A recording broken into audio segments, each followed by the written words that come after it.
एक गांव के किनारे पर एक घना जंगल था जिसका नाम था भूतिया जंगल। जंगल के अंदर का रास्ता इतना भयानक था कि सूरज की रोशनी भी वहां तक नहीं पहुंच पाती थी। गांव के लोग जंगल की कहानियों से डरते थे और जंगल की ओर जाने से बचते थे। कहा जाता है था कि जंगल में एक बहुत पुरानी और जर्जर हवेली थी जिसमें एक राजा की आत्मा रहती थी। राजा अपनी मौत से कुछ ही दिन पहले आशीर्वाद प्राप्त करने के लिए उस हवेली में गया था, लेकिन वो वापस नहीं लौटा और उसकी आत्मा वहीं कैद हो गई। एक दिन गांव में एक साहसी युवक अर्जुन आया। उसने गांव वालों से जंगल के बारे में सुना और उसने ठान लिया कि वह रहस्य का पड़ताल करेगा।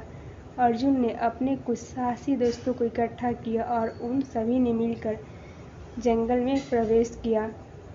जंगल में प्रवेश करते ही उन्हें भयानक आवाज़ें सुनाई देने लगी।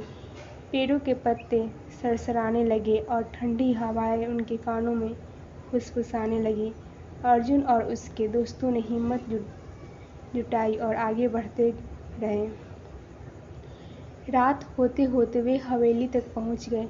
हवेली से एक अजीब सी रोशनी निकल रही थी। उस रोशनी को देखकर वे सभी समझ गए कि यहाँ कुछ अलौकिक है। उन्होंने हवेली के अंदर कदम रखा और देखा कि हवेली के अंदर का दृश्य किसी रोशन महफिल की तरह था। हवेली के मध्य भाग में एक बड़ा हॉल था जहाँ राजा की आत्मा को शांति पाने के लिए पूजा की जाती थी। अर्जुन ने देखा कि हॉल के बीच में एक पवित्र अग्नि जल रही थी और उसके चारों ओर अदृश्य ताकतें डांस कर रही थी। अर्जुन ने समझ लिया कि अगर उसे राजा की आत्मा को शांति दिलानी है तो उन्हें पूजा में खुद को शामिल करना होगा।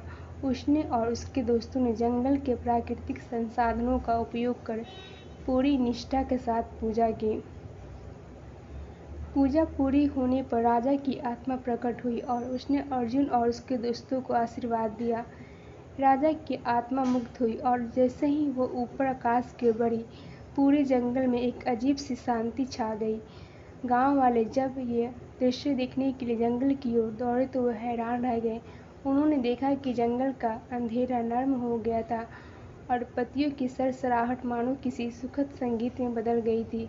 अर्जुन और उसके दोस्तों के साहस और ज्ञान के कारण जंगल अब भूतिया नहीं रहा।